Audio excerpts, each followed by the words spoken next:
2 weeks later, her turn finally comes. For the first time in her life, she mates.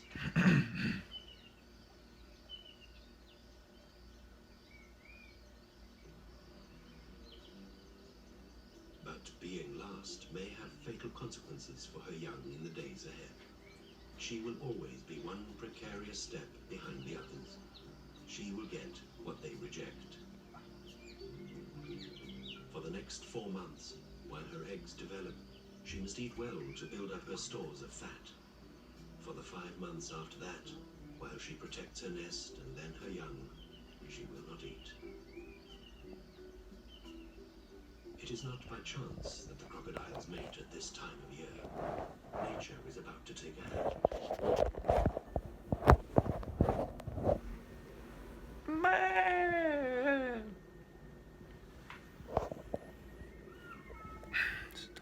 It's a crocodile.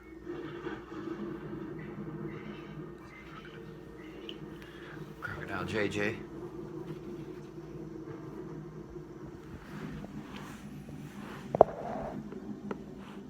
Bella. Bella. Bella. Jada. First storms of summer flood the pan. You girl. She's so cute. As the water subsides and drains into the lake, What's she doing? She's so weird. What's she thinking? the greatest peace of the year. Driven by the urge to spawn, thousands of red-breasted breams swim against the current towards the pan.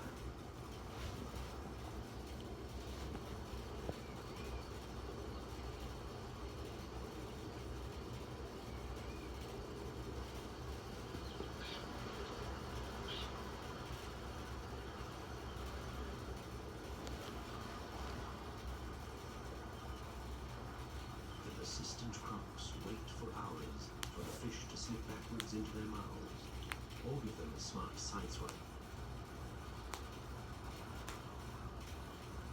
It's easy, Jay. They just think about crocodile stuff.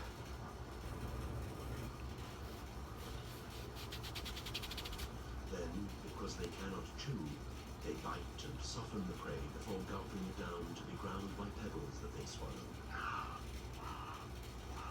Ah, you lost it. Stupid ass. The ones that get away meet other anglers lined up on the riverbank.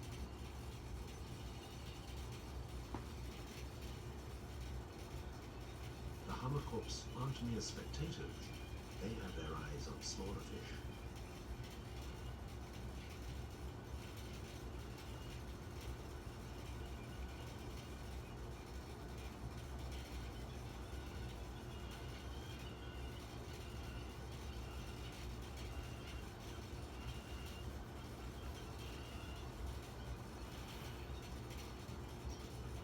Our young female chooses her spot, only to be pushed away by the dominant male. He wants this ridge for his favorite fishing technique, submerging to lie on the bed of the channel, below the rapids, where the fish gather, before making the big leap upstream. Again, perseverance will be rewarded. Lying still, mouth open, he waits for a fish to get close enough for a bite. Then he must surface. A flap at the back of his throat prevents water flooding his lungs and stomach. He needs his jaws in the air to be able to swallow.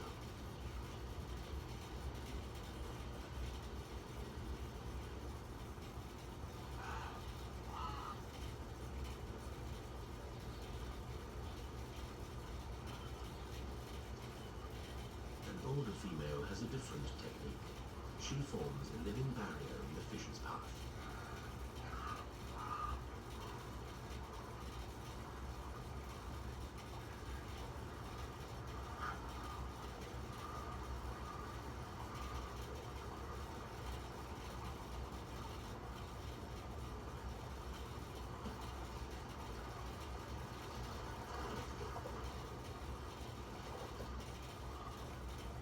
Her method Crunch that shit. best.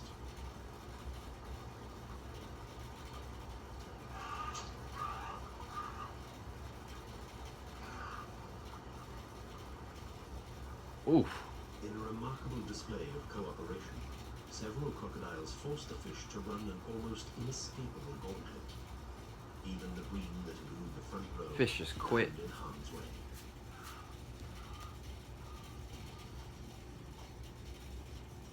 The fishing goes on for weeks. The rich catch will sustain the females through the long haul of guarding their nests and the early weeks of looking after their young. One fish. At the end of One the fish flight, less the fucking whales crocodiles, have 4 or returned 5 to months. Rolla River. It's now late November, 4 months since our young female. No shit. Heavily pregnant, she makes her way to the ancestral nesting sites. She's skinny as fuck. She needs to find a place well above the high water mark, which will not flood in heavy rains or if the water rises.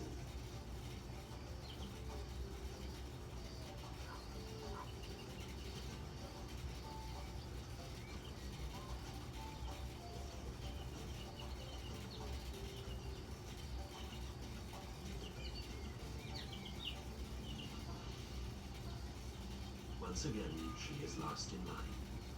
The larger females have already commandeered the best sites. Just looking for one is fraught with danger. Even her attempt to pass between two nests sparks a clash between neighbors.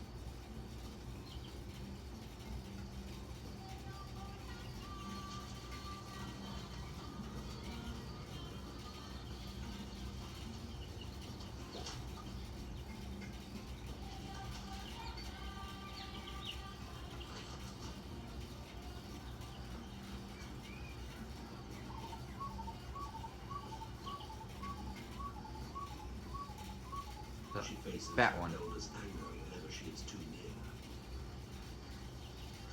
Oh no no!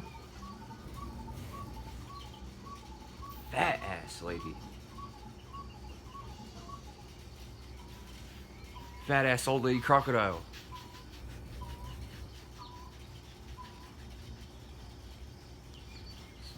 It Down. is late in the afternoon when she finally finds a space.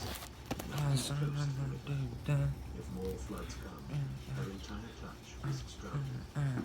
As a first-time mother, she has no choice but to take this gamble. She begins the process of egg laying by sweeping the sand with her jaw, testing the soil and marking the territory with her scent gland. Instinctively, she knows that she will produce a healthy clutch only if the nest is sufficiently warm and moist. The temperature within will determine the hatchling sex. Ideally, it should be 50 minutes. Below 30 degrees, they are female. Just cut all this off. Above 32 degrees, male. It's critical that she gets it right. Just 2 degrees hotter, and they'll all be spoiled. Only when she's satisfied does she begin to dig.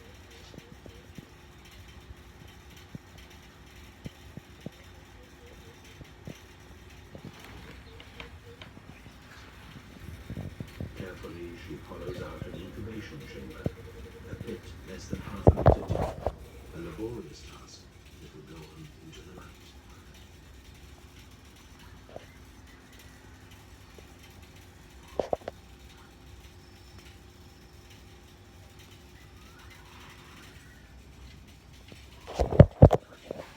As she lays, she sinks into a trance. For the next 2 hours, she and the future she bears are at their most vulnerable. The strong muscles of her tail and pelvis support her over the cavity. She breathes in. As she breathes out, she contracts her stomach muscles. She's shitting out and eggs. eggs are pushed out 1 or 2 at a time. She's like, oh my pussy. As she delivers the last of her 30-odd eggs, she comes round from her daze. She begins to cover them up. Dude, I hope this thing is like fucking at all like audible. I'm watching a fucking crocodile movie.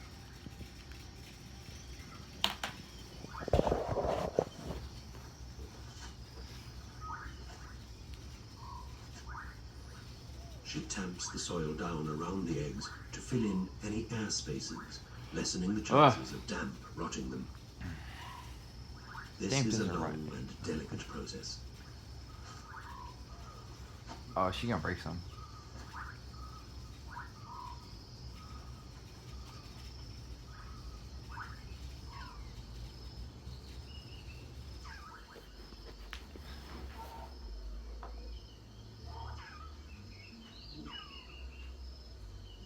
Dawn sees her lonely 3-month vigil on the nest begin, prepared to resist any threat.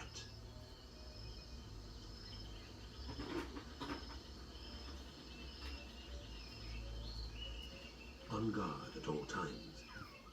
3 months without a mouthful of food. She guards the eggs constantly, week in, week out.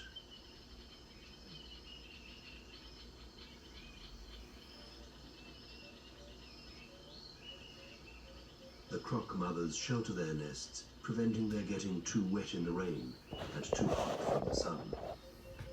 They lie mouths agape to stop themselves from overheating as the temperature soars to 40 degrees Celsius. But when the heat is unbearable, even the most attentive mother must take to the water to drink and cool down. And her absence doesn't go unnoticed. There are plenty of opportunists about. The baboons have returned, and so has a water monitor.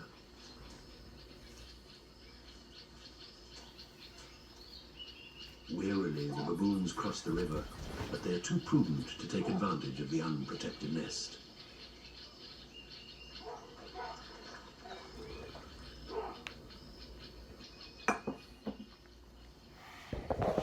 With the commotion caused by the primates, the water monitor seizes its chance to plunder the nest.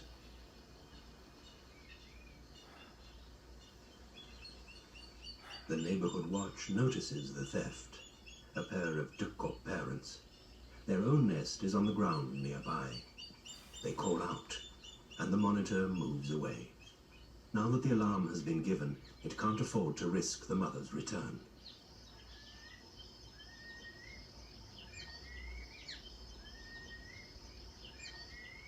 A water mongoose is stealthier and more determined.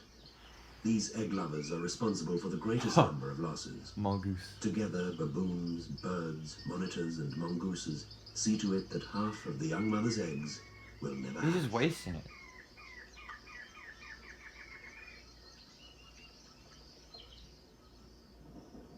But they're not the only threat. Africa's unpredictable weather may cause the eggs to drown or rot.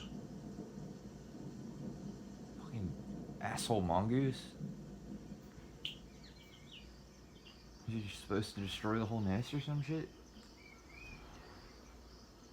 Extreme temperatures may dry them up and continuously send the mothers back to the water, leaving the nests open to scavengers.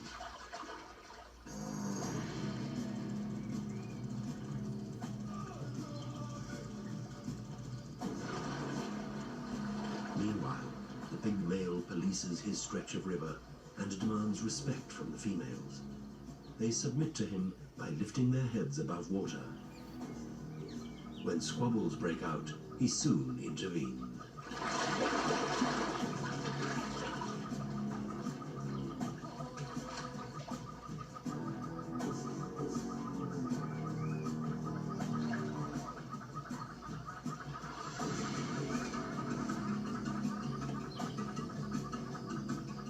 The cool water is the only respite for the mothers baking in the fierce sun.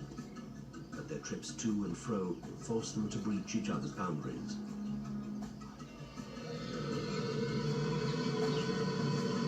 Warnings escalate through hisses to growls.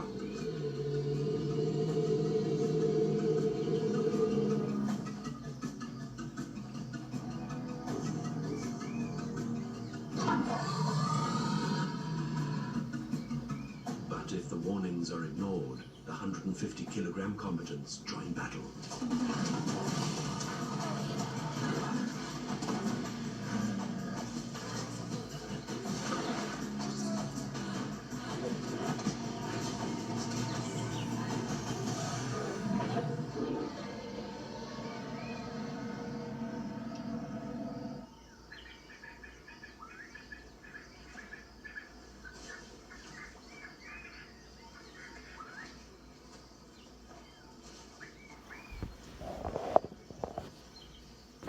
16 brooding females cram themselves into this small grove.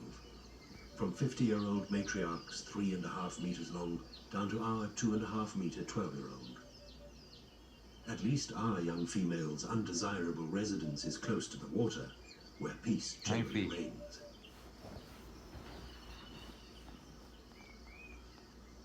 Another mother feels bold enough to take her offspring on an outing, treading cautiously among the jaws of death.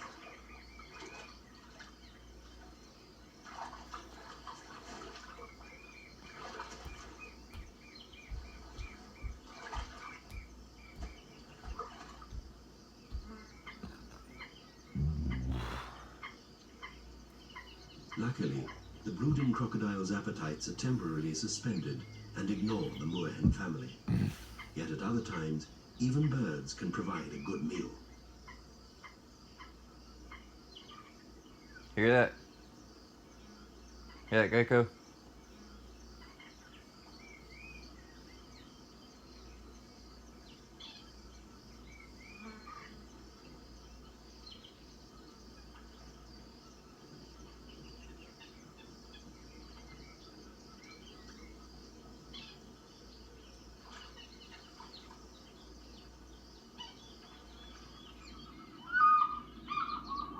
The weeks draw on.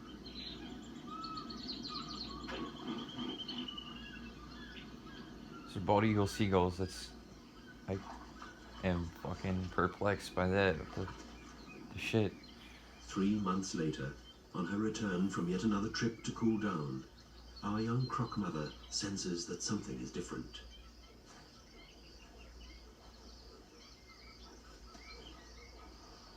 A muffled croaking comes from the earth. Oh, the babies. Instinctively, she starts to dig.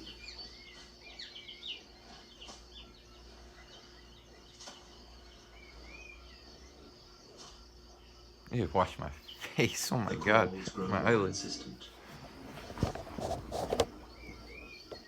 Deftly, she scrapes the earth away to expose the first hatchling.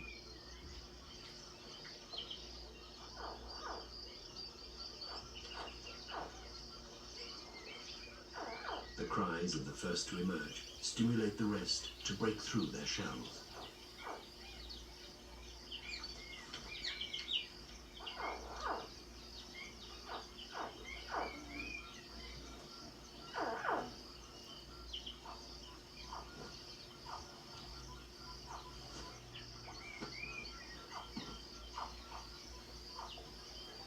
And I heard that. Then tragedy strikes. As she seizes one of the young, she snaps her jaws and kills it.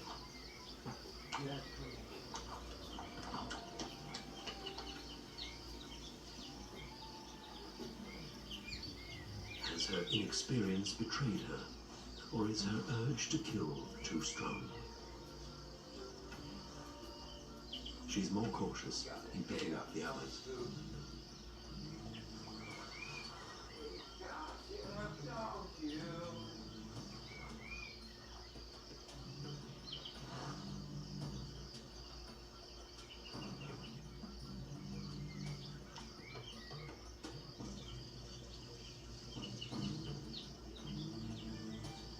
Even after her 3-month fast, she is guided by her maternal instinct and does not swallow her brood.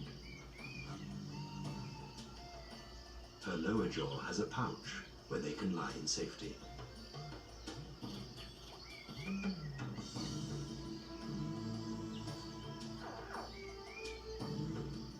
When it's full of 12 or so hatchlings, the new mother makes her way to the water.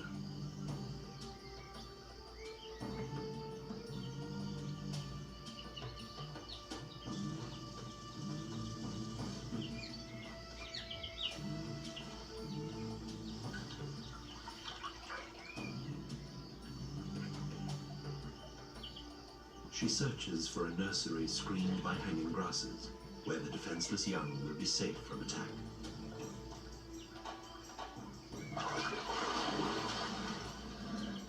Once more, she is last in line. The good spots are already taken and well guarded. She is forced to move downriver, further from her nest.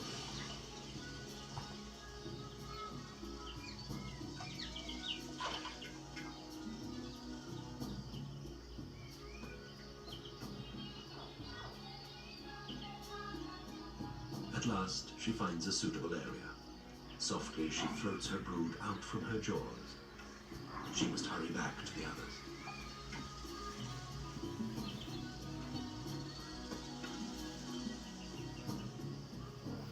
Whilst she's away, they are at risk of attack. Predators could be waiting in the surrounding vegetation or flying overhead.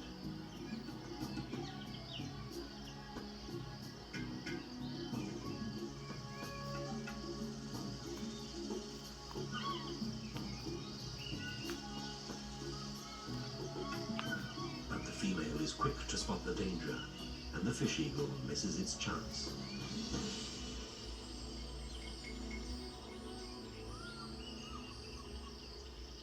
Crocodile mothers make a series of round trips to retrieve their hatchlings. Jaws that can exert a crushing force of several tons are used like tweezers.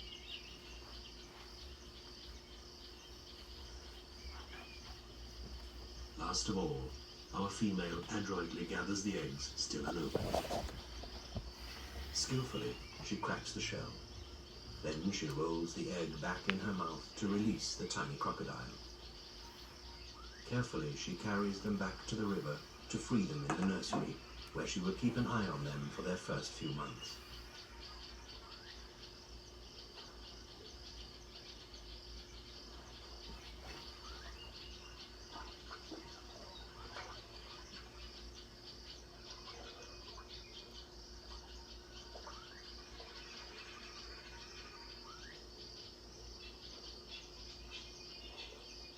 Ready to submerge for safety, the young crocs lounge on their attentive sunbed.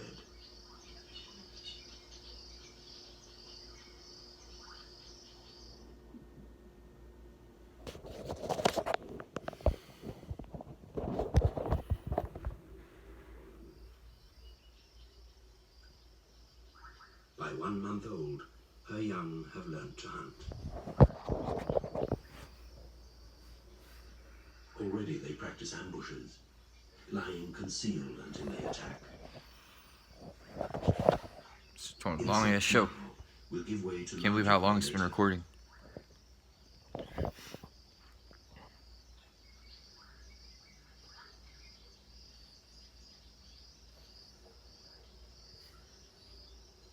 They will soon exhaust the food near the nursery.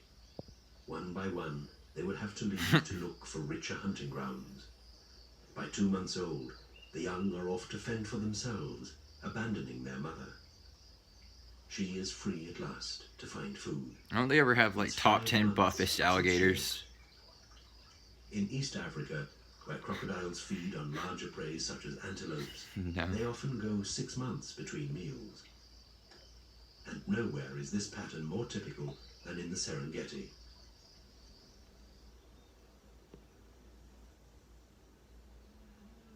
Oh fuck, dude, it's zebras. The wildebeest.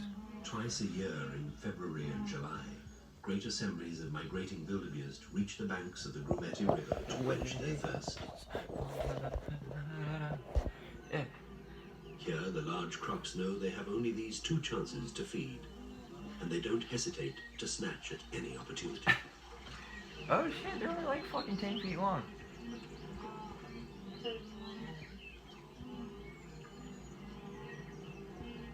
The Nile crocodiles use the strength of their design to the full. Oh, I see. They make their final approach unseen. Oh shit! He's still going in the water!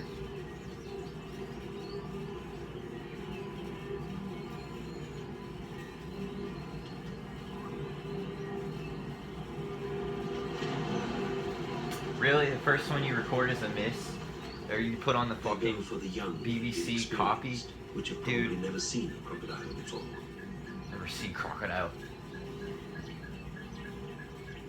Blinded by thirst, the wildebeest return to drink. Oh, is he getting that baby? He's definitely gonna get down. Oh, it's over for that guy. He's... Oh, shit, boy!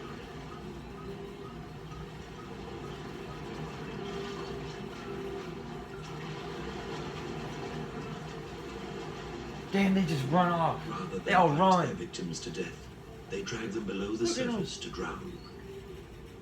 They have just 2 weeks in which to gorge. They must eat enough to keep them alive until the herds pass again in 6 months' time.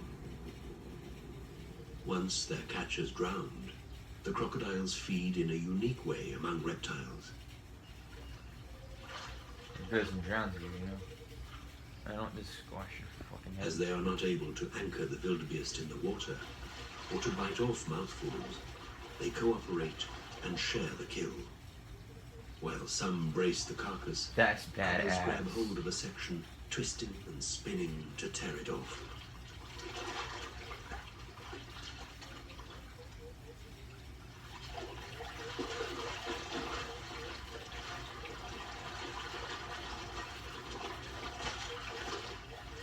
These images have earned the crocodiles their fearsome reputation. A death roll, man. It's just darn death, dude. Fucking attack move.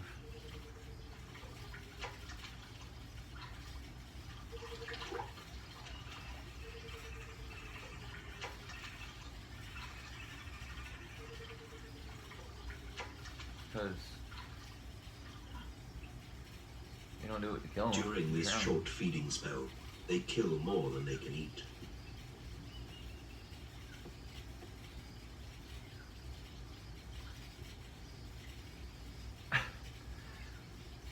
The discarded corpses, however, do not go to waste. Downstream wait those crocodiles that are too small to bring down a wildebeest themselves. They will dispose of any leftovers. Just eat worms,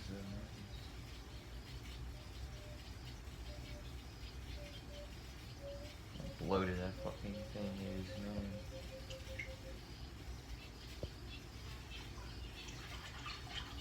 Indeed, scavenging crocodiles are efficient cleaners of Africa's waterways.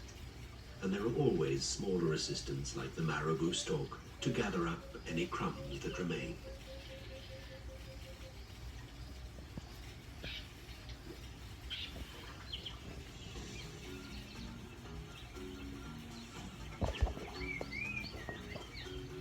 Back at Ndumo, the hungry female finds conditions far less favorable.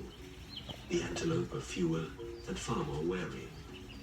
Their thirst is not sufficient to blind them to danger. She has little chance of taking one by surprise.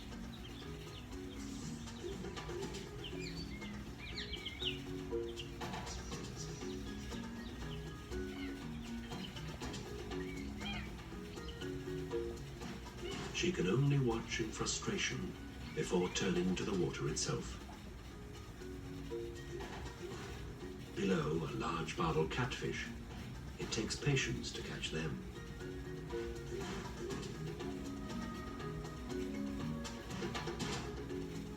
Left to themselves, the catfish would exterminate all the other fish species here.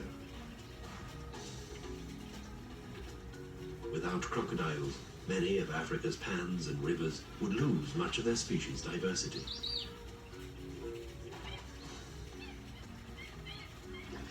The young crocs too have made a catch. They are dismembering a bird. Oh shit!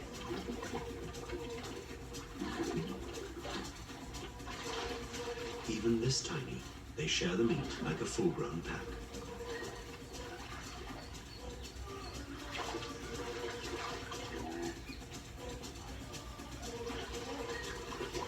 Thanks to hierarchy.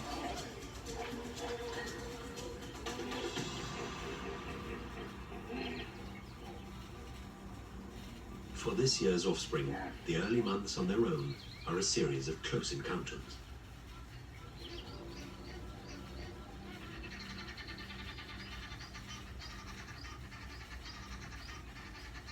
They are only too eager to investigate a green water snake.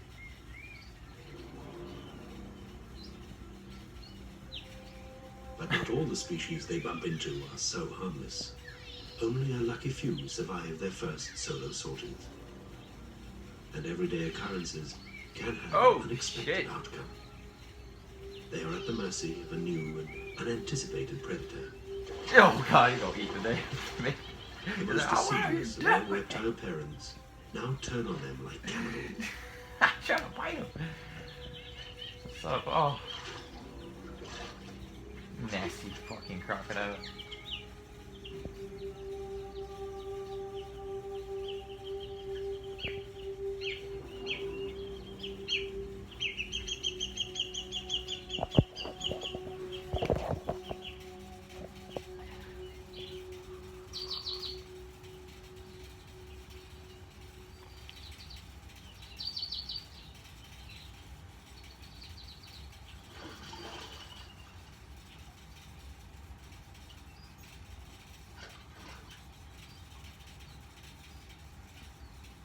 Mysteriously, one young croc gets a reprieve.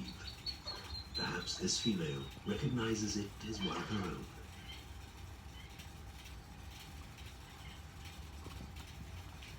I was really like romanticizing like this fucking crocodile culture, but it's so confusing now. They're like year-old, eating each other. The river becomes too dangerous. Off To the escape their elders, the 70-centimeter juveniles flee to smaller ponds nearby. whole production.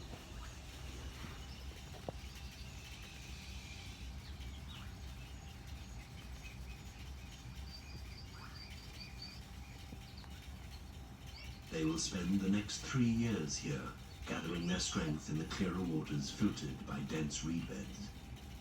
Only when they reach 1.5 meters long will they be big and fast enough to escape the adults.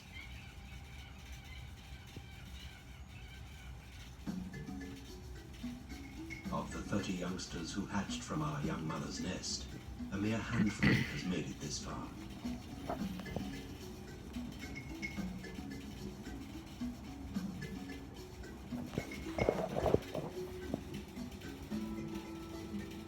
Perhaps only one of her brood will reach adulthood at Ndumo. If it survives the early years, it may live to be 100 and end up as heavy as 4 sumo wrestlers. Crocodiles have one of the biggest weight increase ratios in the animal world, tipping the scales at 6,000 times their weight at birth.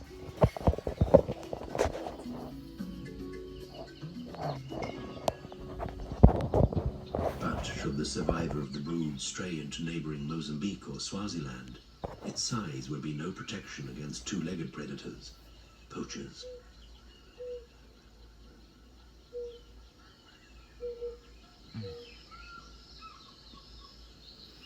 So Ndumo offers wildlife a vital sanctuary, but not just for the crocodiles.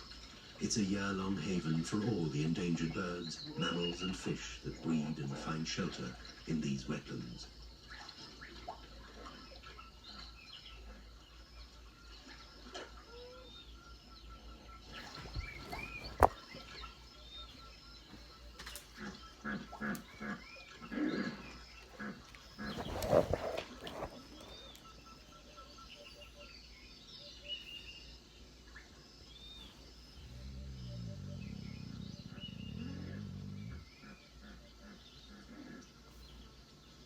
It's late May. Once more the cool breath of autumn scars the land. Our female registers the changes. As the level of the river falls, it's time for the larger residents to leave the Pongola and return to the comfort of their winter quarters, the Nyamiti Pan. Its balmy shadows will protect them from the chill clutches of the approaching winter.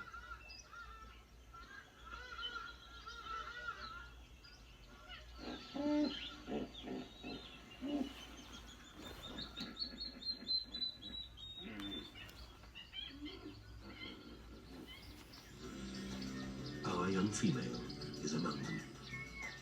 She has managed to live out her first year of motherhood unscathed. This time, she was last in line, and her young ones paid the price.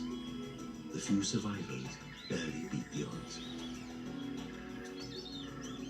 Ahead lie other years. Older, larger, and more experienced, she will evolve into a formidable guardian of future generations. Wise and protective, she will have earned the title African river goddess.